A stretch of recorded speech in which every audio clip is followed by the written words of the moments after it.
ஆன்மீகம் சேனல் நேயர்களுக்கு எனது அன்பின் மாலை வணக்கம். ஓம் சாமியே சரணம் ஐயப்பா.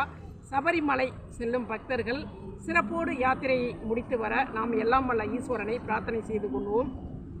ஏன் ஒரு மண்டலம் அரை மண்டலம் என்று விரதம் இருக்க வேண்டும் என்று கூறுகிறார்கள் என்றால், ஒரு மருத்துவ படிப்பு எம்பிபிஎஸ் என்றால் 5 ஆண்டுகள் முடித்த பிறகுதான் அவர் முழுமையான ஒரு எம்பிபிஎஸ் டாக்டராக முடியும்.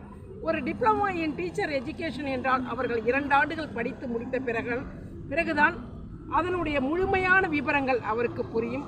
அதே போன்றுதான் 48 நாட்கள் முழுமையான விரதம் இருக்கும் பொழுது அவர்களுடைய உடலும் மனமும் சுத்தமாகி ஆன்மீகத்தினுடைய முதல் அடித்தளமே அவர்களுக்கு புரியும்.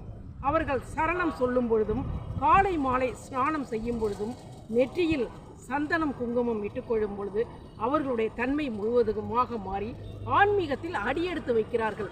அப்படி அடியெடுத்து வைக்கும் பொழுது போகக்கூடிய படிதான் முதலாம் படி. அவர்கள் 18 ஆண்டுகள் போன பிறகுதான் முழுமையான ஐயப்பனாகவே ஆகிவிடுகிறார்கள் என்று கூறலாம்.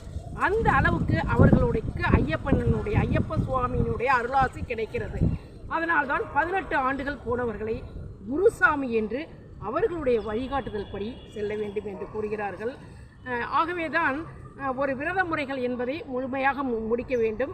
அப்படி குறைந்த டியூரேஷனில் போகிறவங்களும் சிறப்போடு சரணம் சொல்லி எல்லா ப்ரொசீஜர் என்னவோ அதை செய்து சுத்தமாக இருந்து பயணத்தை வெற்றி பெற்று ஐயப்பனுடைய அருளாசி பெற்று வரும்படி அன்போடு கூறுகிறேன்.